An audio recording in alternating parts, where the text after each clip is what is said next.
Ayan mga kabarangay, at welcome back ulit sa ating channel. Ayan, ito nga palang kusinero ng barangay. Ayan, magluluto tayo ng masarap na recipe. Walang iba kundi ang ating tilapia mga idol. So murang-murang tilapia ngayon. Ayan, tamang-tama yan ang ating lulutuin ngayon dahil lalong-lalo nang paparating na po ang mahal na araw.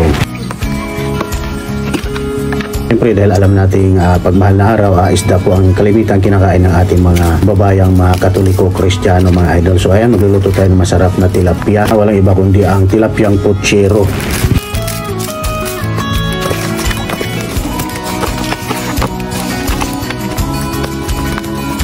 At ayan na ang ating gulay.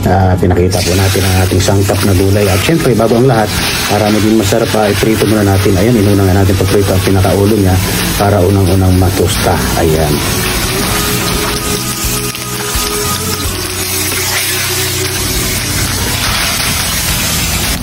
So ayan mga idol, tapos na tayo magprito ng ating tilapia. Ayan, pag-comment na lang kung magkano ang kilo ng tilapia sa inyong lugar. So sa amin ngayon dito sa lugar ng bandang Pasig ay 100 ang kilo.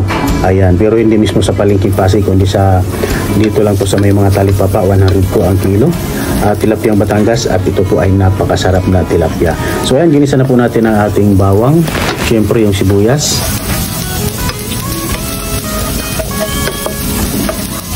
At syempre sunod na natin pag-isa ang ating kamatis. Ayan, syempre mas maraming kamatis mas masarap. So 2 piraso lang yung available na kamatis natin. So tama na. Ayan. So nag-additional lang tayo rito ng 1 pirasong chicken cubes mga idol. Syempre pampalasa. At syempre ang gamit na pala natin rito ay tomato sauce. At isama na natin pag-isa ang ating tomato sauce para lalong masarap ang ating putserong tilapia. So ayan, naglagay tayo rito, ang ating templada rito ay patis. Ayan. So pagkalipas natin mag-isa, naglagay na tayo ng tubig at hayaan lang po muna natin siyang pakuluin ng pakuluin. Tsaka natin ilagay ang ating saba. At syempre kailangan unahin natin pagluto yung saba para kasi ang saba medyo matagal maluto. So yun ang nagpapanamis-tamis sa ating putsero. Dapat medyo lutong-luto yung saba. Tsaka natin ilagay ang ating repolyo, pichay at ang ating bagyo beans. So ganyan lang kasimple, kadali magluto ng putserong tilapia mga idol. Ayan. So sa iba kasi pwede tayo mag-additional rito ng kunting white sugar o brown sugar para medyo manamis-tamis. So para sa akin yung tamis ng saba ay tama na, okay na. Kasi sa saba pa lang na hinog. So hinog po ang gagamitin natin rito para medyo manimis-tamis ang ating sabaw, ang ating sauce ng ating putsero. Ayan mga idol. So nilagay na nga natin ang ating tilapia rito at hayaan na lang natin siyang kumulo-kulo pa ng mga at least siguro mga 3 minutes.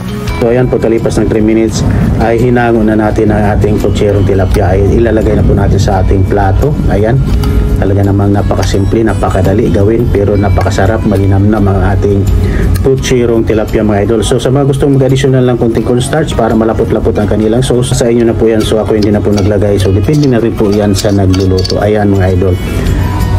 So pwede na po tayong kumain. Ayan.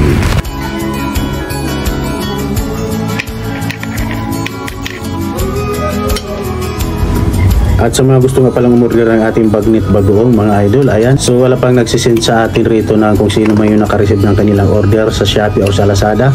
So paki-screenshot po ng inyong mga order at isend po sa ating messenger para po makasali kayo sa ating parapol mga idol. Ayan, sa mga gustong umorder ng ating bagnet bagoong sa Shopee at Lazada na po, ayan, order na po mga kabarangay at po makasali kayo sa ating parapol. Malay nyo po, manalo tayo ng 1,000 pesos. I-cash at higit sa lahat, syempre yung ating consolation prize, ayan, meron din po tayo. Ayan mga idol.